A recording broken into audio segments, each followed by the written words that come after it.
One of the more interesting blogs you've written of late is on this theme of American declinism and Chinese ascendancy. Do you think America's in decline? I don't know.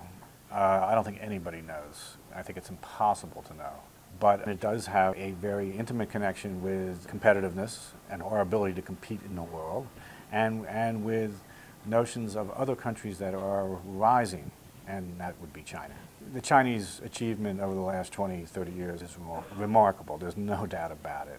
But it is a very, very large, complicated country with lots of social and political problems. Speaking from this great distance about China, there's always a tendency to create a sort of myth or a caricature of the place, where we imagine just China in our heads that may not be exactly the China that's on the ground.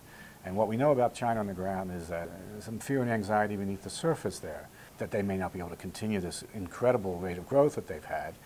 And the fact is that they have a long path to rise in an economic basis to our level. And that, as we learned with Japan, as you get closer and closer, it gets harder and harder.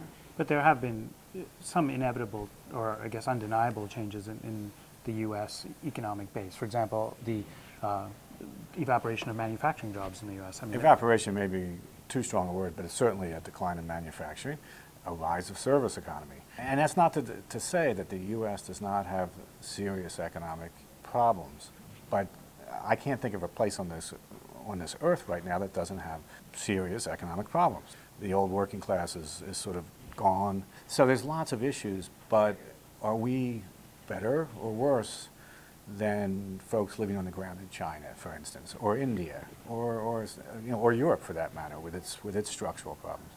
The declinism and the competitiveness arguments are all relative. We fit into a global context. And like the markets, I think people tend to overshoot on pessimism here and overshoot on optimism against overseas, against whoever that other is.